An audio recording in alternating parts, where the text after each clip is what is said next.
হামজা ডেকে উঠল। জয়, শোন আমার কথা, একটাবার শোন। আমি তোর সব কথা মেনে নেব। তোর সন্তানকে মেরেছি না, তুই চাইলে আমার শরীরের ততখানি মাংস কেটে নিবি, শোধ যাবে নাকি তবুও হবে না? কি চাস তাহলে? রক্ত চাস? দেব। তাকা তুই, একটু হাস, ভাই বলে ডাক। আমি সত্যি মরে যাব। আমি অসুস্থ, বুঝলি? অ্যাক্সিডেন্টটা সিরিয়াস মামলা হয়ে দাঁড়িয়েছে। স্পাইনাল কর্ডে ঠাপ খেয়েছি। বেশি দিন বাঁচবো না মনে হয়। তোকেই তো সব সামলাতে হবে, তারপর বুঝে নিতে হবে এখন থেকেই সব। আমি মরলে তুই কাঁদিস না। আমি তোর সন্তান মেরেছি, ওই জন্যই তো বলছি তুই কিন্তু পুরনো হামজাকে পাসনি জয়। আজ আমার ভেতরে এক তিল পরিমাণ শক্তি নেই। তবে আমার মনে হয় এত বড় পাপ আমি করিনি যার শাস্তি হিসাবে আমি তোকে এইভাবে দেখব। আমার হাতে গড়া তুই আমার সামনে দিয়ে চলে যাবে কিরে? আমার অধিকার নাই?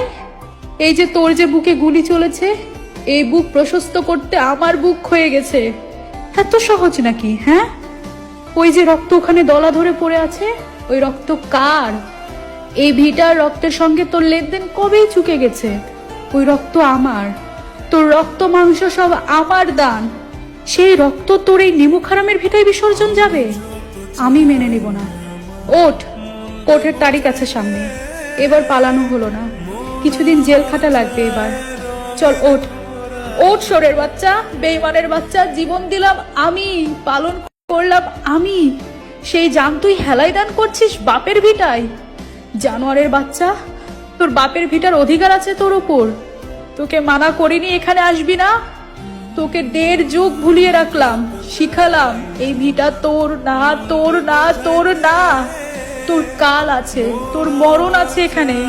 তুই আমার অবাধ্য হলে কি করে? তোকে আটকাতে পারলাম না আমি। পাসপোর্ট কোথায় হারামজাদা? কেন এসেছিস এখানে? জবাব দে। টাকা জয়, কেন এসেছিস? কথা বল, কথা বল, কথা বল।